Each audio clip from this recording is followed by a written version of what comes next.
Hey everybody, John Skiba here from the Consumer Warrior YouTube channel. And in this video, I'm going to talk about something that's very specific as it relates to car loans. And particularly if you find yourself upside down in your car loan, meaning that you owe way more than the car is worth. If the idea of paying off what it's worth rather than what you owe is something that sounds appealing to you, then stick around and I'm going to explain how that can happen. But if this is your first time here to my YouTube channel, please click subscribe. Check on that little bell. That way you'll be notified each and every day when I put out new videos that'll help you deal with your serious debt problem. All right, let's talk about car loans. So I'm recording this video in January of 2023. Through 2022, we saw this historic just skyrocketing in the value of vehicles. New vehicles cost a fortune. I know this because my wife and I bought a new vehicle in 2022. I remember we walked in the car dealership, the salesman came up to us and he said, just so you know, because of the way that the market is, there's currently a premium of $5,000 on any vehicle we sell on the lot. Called up some of our friends who are in vehicle financing and said, is this legit? Are they really going to charge us more than the MSRP on vehicle loans? And they said in the Phoenix area, and frankly it was nationwide, anywhere you go, they're going to be putting that premium on there. And so a lot of the vehicles were way more expensive than they were in past times. Now we're seeing that market cool off dramatically. And so the price and value of vehicles is going down dramatically. You may have seen that Tesla just announced a 20% cut across the board on the price of all of their new vehicle sales.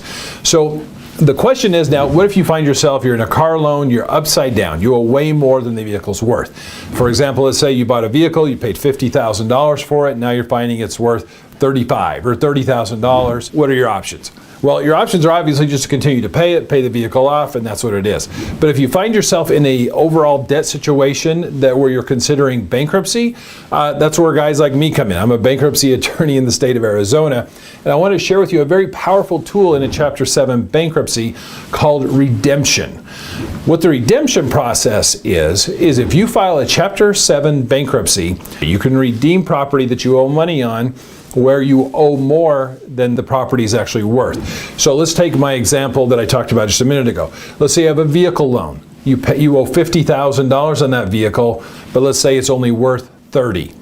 In a Chapter 7 bankruptcy, you can redeem that vehicle where you pay $30,000 for the vehicle instead of $50,000. So you just save $20,000 off the price of that vehicle.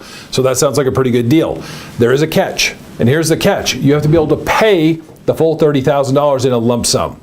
Now you may be asking yourself, hey, if I'm looking to file bankruptcy, where do you think I'm coming up with 30 grand? The way that you can do that is there are companies and banks out there who will provide what are called redemption loans. A redemption loan is a loan where they loan you the $30,000, like in my hypothetical, and then you pay them back over time. Essentially, it's a new car loan that you can get while you're in bankruptcy. And then again, you may be asking yourself, well, how am I going to get a loan while I'm in bankruptcy? Something that's very unique is the lenders that do these loans, a pre-qualification for you getting this loan is you must be in an active Chapter 7 bankruptcy.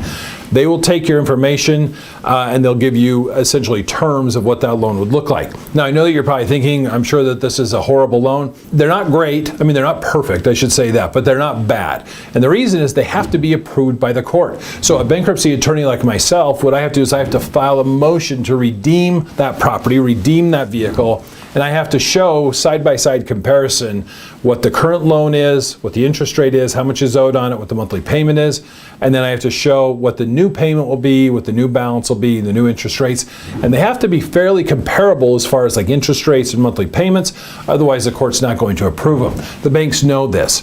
So they're willing to do this redemption loan because they know that they're loaning you. It's a secured loan, it's not really risky. If you don't pay it, they're still going to be able to repossess it. But this is something that's unique to Chapter 7 bankruptcy.